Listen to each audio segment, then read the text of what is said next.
Hello, welcome. You are watching a TED interview series called How to Deal with Difficult Feelings. I'm Chloe Shasha Brooks, your host and a curator at TED, and today we'll be focusing specifically on anxiety. So first, I'll be speaking with author and model Naomi Shimada about the anxiety associated with social media. She co-authored a book called Mixed Feelings, Exploring the Emotional Impact of Our Digital Habits. It's all about how the internet has created a new layer of perfectionist pressure on our lives and how we can better manage our relationship with our online worlds. Hello, Naomi. Great to see you. Hello, Chloe. Great to see you too. I'm honored to be here. Oh, well, thanks for joining us. So, Naomi, you have written and spoken about the relationship between social media and anxiety a whole bunch, such as the anxiety to post online or not to post. So can you tell us a little bit more about that? So I always want to start by saying, even though I have written about it, I still don't really feel like an expert because this is just, I always want to decenter my voice as an expert because I'm just feeling this out like everyone else. But in my experience, social media and anxiety are connected, or social media exacerbates anxious feelings. It exacerbates the human condition. And so things that we may have insecurities and anxieties around, like, our relationships, our bodies, our work, the things that make up our sense of self. I think the anxiety we feel or we can feel when we use social media can sometimes act as a marker for things that show us where we need to do work or where we feel insecure, and sometimes it's just a message being reflected back to us. And also, like I said, social media exacerbates the human condition. We as humans, I think we so often just want to be loved and cared for and seen and adored, or, just acknowledged. So when social media has also become, our main mode of communication, our method of work, some of those things, those lines can start to become very blurred. Absolutely. Yeah, and in addition to making lives look shiny and perfect, social media also seems to fuel a lot of FOMO, or fear of missing out. And I'm curious what you'd suggest for people who experience a lot of anxiety from seeing videos and images of other people having a ton of fun and, not knowing how to deal with that. I think, like I said slightly earlier, just the feelings of anxiety when they come up, like, what is that message? Taking that step back and being like, why do I feel like this way? Why is this making me feel like this? And kind of reading into it. And in my personal experience, the thing that works for me is just taking a step back, taking a moment. If something is making me feel bad, for example, if we thought of it as a substance, for example, if something was making you feel bad, what would you do about it? Would you stop using it? Would you, I think there's levels to this, because sometimes, we may have work now that is so intertwined with social media, and it can't just be like, oh, stop using it. And I know that there's a spectrum, and I'm also navigating this constantly myself when, as a public-facing person, my job is so intertwined with social media, and it's something I want to do less and less. So I'm navigating that kind of boundary for me all the time. So it's negotiating. Sometimes it's not as clear cut, it may for you start as take the weekends off, or, I actually personally most of the time don't have social media on my phone, and just when I have to do something for work, that's when I interact with it, especially this year that's been so heavy, and where there is no off button, and every new day bringing such bad news. Like, I'm a very sensitive person. So I have to do the things I know that I need to take care of myself, which is not scrolling. Also, I've had an injury in my hand, which means I can't actually scroll. So I'm like, this is a sign. I'm just not supposed to be interacting like that right now. So just listening and knowing that you don't have to fall under the pressure. Like, I think so often we think that if we don't post, we don't exist. Our existence, we only exist when other people see us existing. Like that whole line, like, oh, if if you didn't post about it, it didn't happen. That concept we've started to internalize, you know, especially my generation of millennials, Gen Z. Like, if you didn't post it, it didn't happen. So just Totally. I guess taking that time back and being like, okay, is that true? Why do I feel the need to share this? And asking those questions. That's what I do. So like I said, I'm not an expert. I too am working this out, and every day feels totally different. But asking those questions is a great place to start. Thank you for that. Yeah, so we have a question from the audience. Let's bring that up. Okay, so related to this, from Facebook, what questions should we be asking ourselves before we post on social media?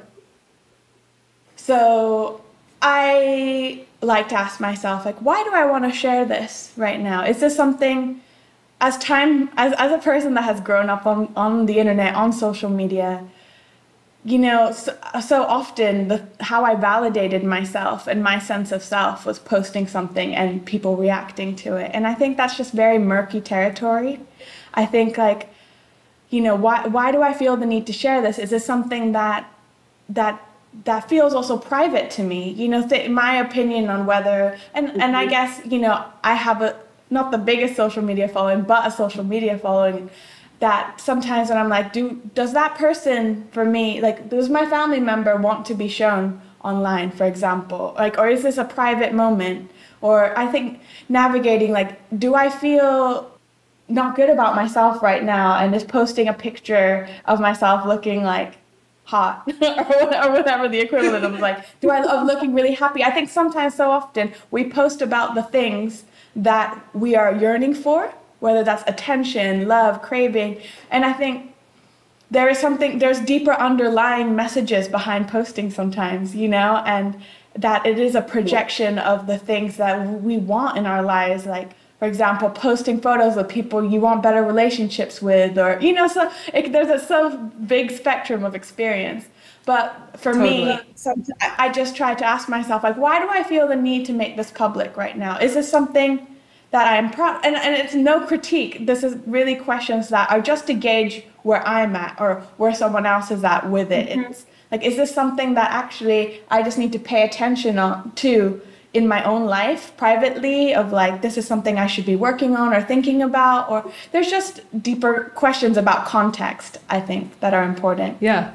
Yeah, and I think as we're now at our final question, which is something that I think is related to what you're saying around when to post or not to post, but from a different angle, which is, you know, a lot of people have anxiety about whether or not to post their social justice activism on their accounts, and regardless of the activism they might be already doing outside of social media, right? So, and some people just find it performative, but at the same time, there's a fear of looking apathetic if people are not posting about social justice on social media. So how do you suggest people deal with that anxiety and think about that?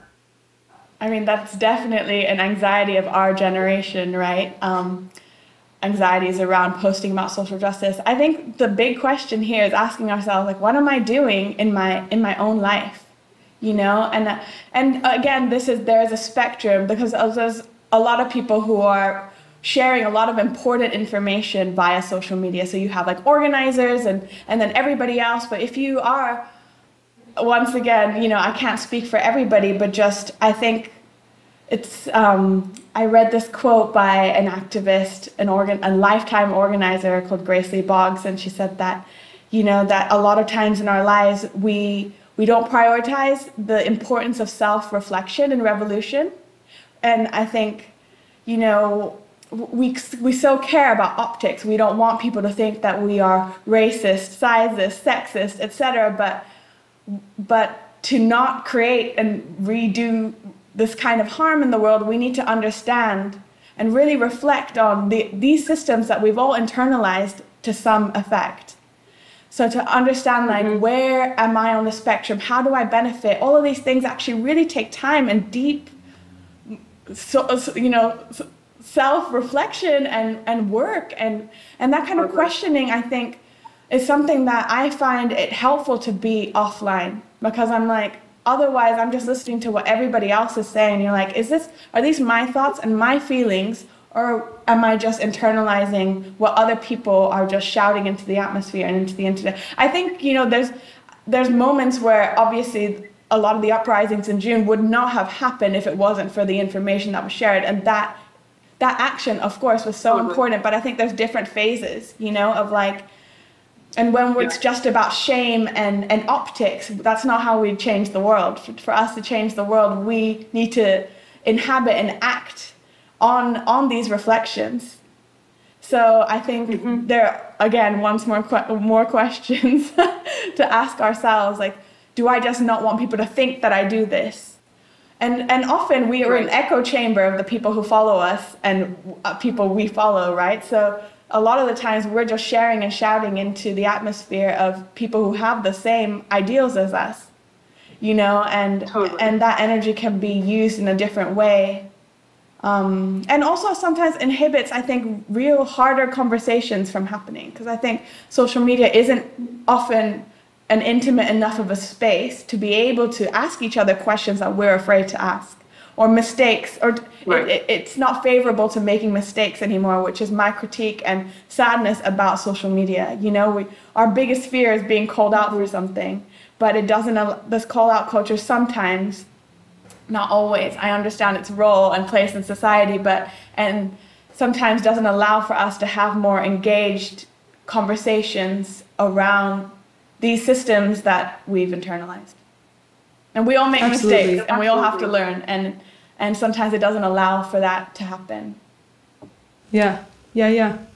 Well, I think that's beautifully said, and we've come to the end of our time here, but I am so grateful to you for this conversation, Naomi, and thank you for sharing all of this.